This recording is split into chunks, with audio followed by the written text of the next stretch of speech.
Na unidade anterior, iniciamos o estudo dos limites.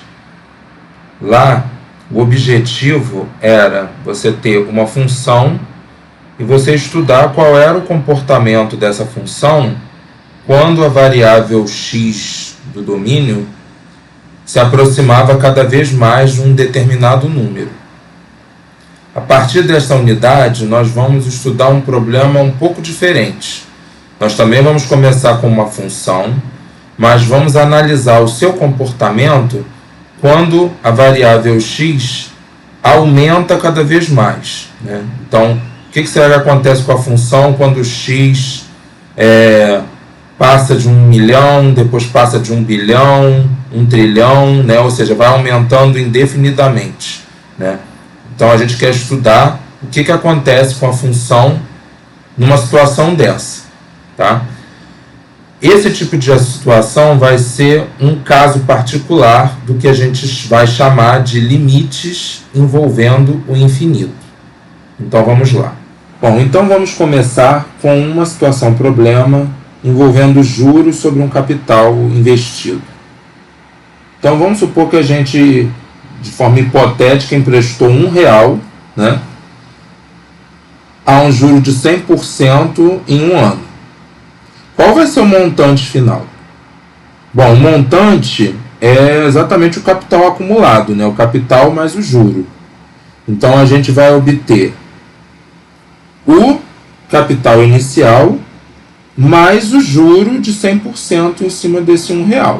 Bom, um juro de 100% em cima de 1 vai dar 1, né? Então, no total, a gente vai ter um capital acumulado, né? Um montante de R$2. Agora vamos supor que a gente dividiu o período de tempo em 2, né? Então, ao invés de ser um ano, vão ser 6 meses. E a gente vai dividir por 2 também o juro que vai ser incidido, né? Então, assim, eu vou dividir em 2 períodos, em que no primeiro período de tempo vai incidir um juro de 50% e no segundo também um juro de 50%. Então, eu começo aqui com capital de R$1, né? Passados 6 meses, eu vou ter um primeiro montante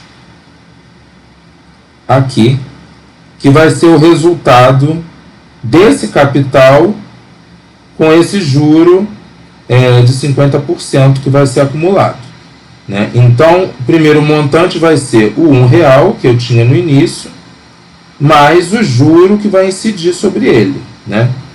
Então, mais 50% que vai incidir sobre 1, né? 50% é 1 sobre 2, né? Então, o primeiro montante vai ser de quanto? Vai ser de 1 mais 1 sobre 2 vezes 1. Portanto, vai ser 1 mais 1 sobre 2. Então, esse vai ser o montante acumulado nos primeiros 6 meses. Depois, vão incidir 50% em cima desse novo valor, né? E aí eu vou ter o meu montante final aqui, né? Então, qual vai ser o montante final?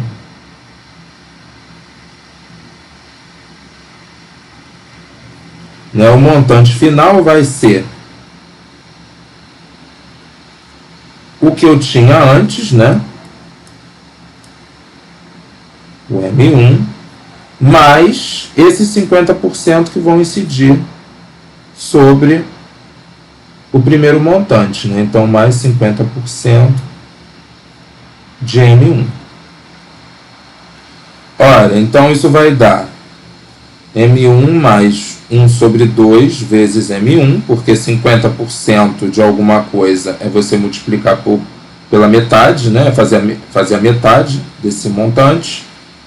Aqui, para fazer essa conta, eu posso, se eu quiser, colocar o M1 em evidência. Então, isso daqui vai ficar 1 mais 1 sobre 2, né? E aí, o meu montante final vai dar quanto?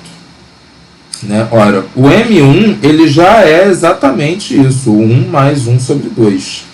Né? Então, quando você substituir isso daqui, vai ficar esse número multiplicado por ele mesmo, então vai ser elevado ao quadrado.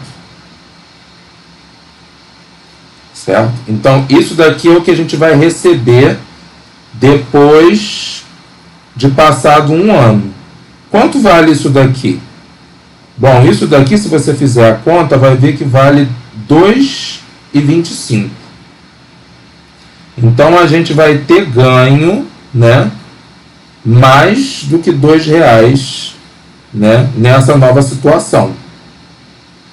Então, aparentemente, quando a gente divide aqui, né, o período em 2, né, a gente está ganhando mais, né, de fato, está ganhando mais.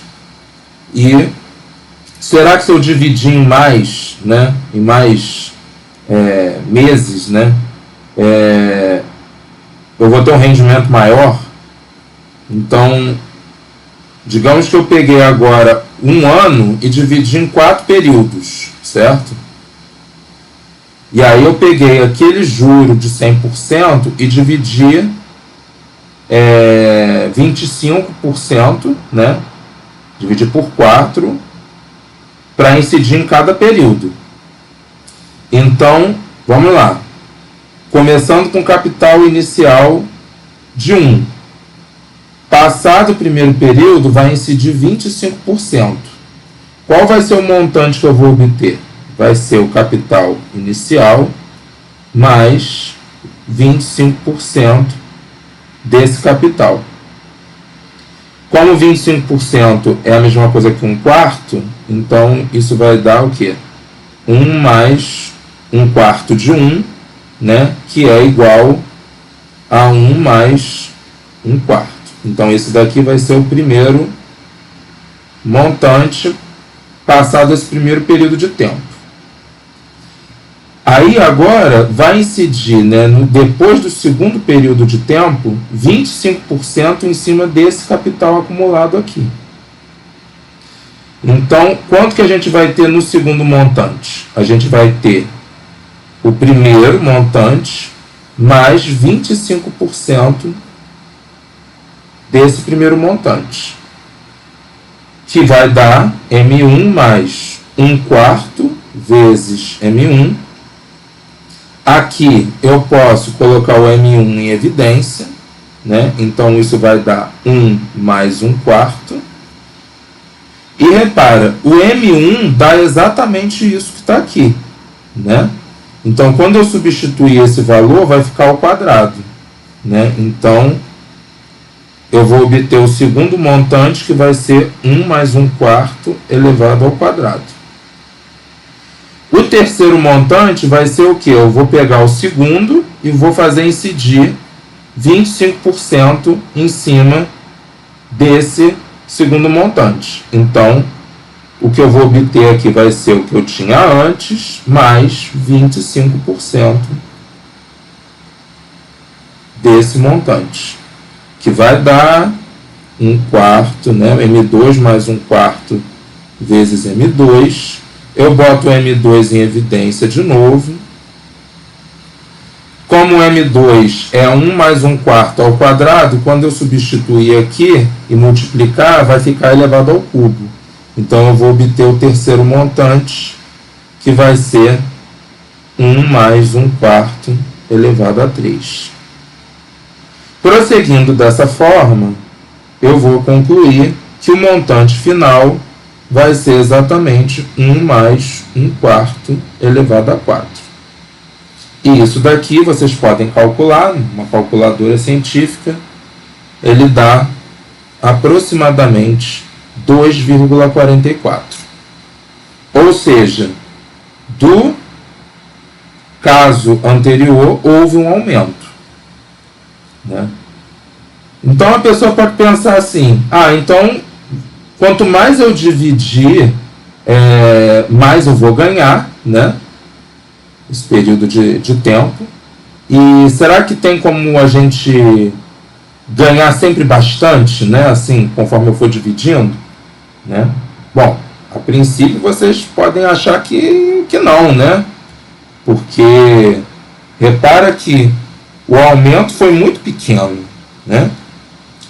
quando eu passei de um período só de aplicação de juro para 2, o aumento foi só de 25 centavos. Quando eu dividi em 4 períodos, foi apenas de 44, né, centavos aqui, além do 2. Né? Então, de 2,25 para 2,44 foi menos de 20 centavos. Né? Então, o que a gente vai fazer aqui é estudar essa função aqui, ó. Essa função. Repara que quando x é igual a 1, né, o que a gente tem é exatamente o que? O f de 1 dá 2. Né? Quando x é 2, o f de 2 dá 1 mais 1 sobre 2 elevado ao quadrado, que foi o segundo montante que a gente...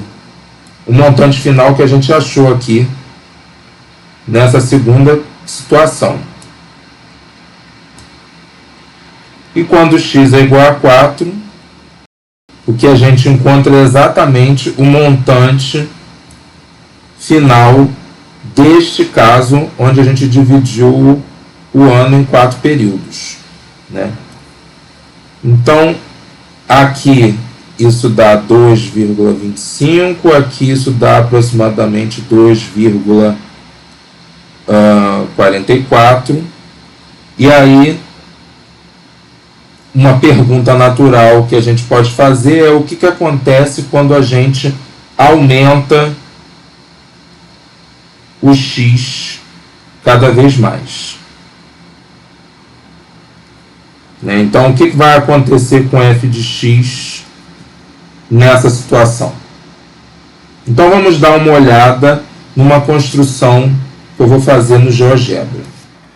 Bom, então aqui no GeoGebra, eu plotei o gráfico dessa função f de x igual a 1 mais 1 sobre x elevado a x. E o gráfico está indicado aqui por essa curva em azul. Então, o que a gente vai fazer aqui? Eu vou pegar um ponto x no domínio sobre o eixo x, vou calcular a imagem. A imagem vai ser dada por esse valor y que está aqui. Né? E aí o que eu quero fazer é fazer esse valor de x aumentar indefinidamente, né? Ou seja, aumentar cada vez mais e estudar o que vai acontecer com o valor do f de x, ou seja, para onde que vai esse ponto, né, y aqui, sobre o eixo dos y. Bom, eu coloquei essa reta pontilhada aqui, e essa reta ela passa exatamente aqui no eixo dos y sobre um número que eu vou chamar de E. O valor aproximado desse número é esse aqui, tá? Bom, essa reta pontilhada, ela tem uma característica bem interessante. Se você for andando para a direita no gráfico, você vai vendo que o gráfico vai ficando cada vez mais próximo dela, né? Tá vendo aqui, ó? Vou ampliar um pouco, né? Porém, nunca encosta nessa reta, né? Então, assim, o comportamento do gráfico é de se aproximar cada vez mais dessa reta, conforme a gente vai andando para a direita, né? Porém, o gráfico nunca encosta na reta. Pois bem, voltamos aqui ao nosso gráfico, na posição original. Bom, vamos então colocar esse valor de x para aumentar cada vez mais e ver o que acontece com o valor de y. Então eu vou animar aqui esse ponto, e olha lá, ele vai para a direita cada vez mais, e aí o y, repara, o y ele está cada vez mais se aproximando desse número E aqui, né? O número E está indicado por esse ponto azul. Então, o que acontece quando o x aumenta é que esse y ele vai se aproximando, né, cada vez mais desse número E aqui. Então, nós conseguimos perceber qual é o comportamento dessa função quando x cresce cada vez mais. O comportamento é de se aproximar cada vez mais desse número e aqui, a imagem. Então, nós dizemos que o limite do f de x, quando x tende a mais infinito, é igual a e. O que isso significa? Isso significa exatamente que, ao aumentar o valor do x indefinidamente, o valor do f de x, ou seja, da imagem da f, se aproxima cada vez mais desse número e aqui. Agora nós vamos fazer um estudo análogo, considerando que o x diminui cada vez mais, ou seja, o valor de x ele vai ficar cada vez mais negativo, né? Andando cada vez mais para a esquerda. E aí nós queremos ver o que acontece com o valor do f de x, indicado por esse ponto y aqui. Bom, novamente, se você for andando para a esquerda cada vez mais, você vai perceber que o gráfico da função f também vai se aproximando da mesma reta horizontal. Tá? Então, o que parece que vai acontecer aqui é que quando o x caminhar cada vez mais para a esquerda, né, esse ponto do gráfico vai ter o que? A altura dele baixando cada vez mais, se aproximando cada vez mais da altura dessa reta aqui, né? Ou seja, o y, que é a projeção no eixo dos y, ele vai se aproximar também cada vez mais desse número e. Mas vamos ver isso na animação aqui que a gente consegue fazer no GeoGebra. Então eu vou animar esse ponto. Você está vendo que o x está indo cada vez mais para a esquerda, né? E o comportamento do y aqui é exatamente qual? É exatamente esse que a gente previu, né? Ou seja, ele vai se aproximando cada vez mais do ponto azul, que é o valor do número e. Tá certo? Então, nesta situação, nós dizemos que o limite de f de x, quando x tende a menos infinito, também vai ser igual a esse número e. Ao ler essa igualdade aqui, né, o que a gente entende? A gente entende que quando x diminui cada vez mais, ou seja, assume valores cada vez mais negativos, cada vez mais à esquerda da reta real, o valor do f de x ele vai se aproximando cada vez mais do e. Então, tanto o primeiro limite quanto o segundo limite que calculamos são exemplos de limites que a gente diz que eles envolvem o infinito. Então, vamos ver mais alguns exemplos. Eu peguei aqui essas duas funções exponenciais, que vocês já sabem fazer o gráfico, né? E aí a gente vai calcular alguns limites envolvendo o infinito. Vamos pegar a função 1 sobre 2 elevado a x, que tem esse primeiro gráfico aqui. Nesse primeiro limite, eu estou perguntando qual vai ser o comportamento da função quando x aumenta cada vez mais. Então, quando x aumenta cada vez mais, vocês estão vendo que o valor da função ele vai se aproximando cada vez mais de zero.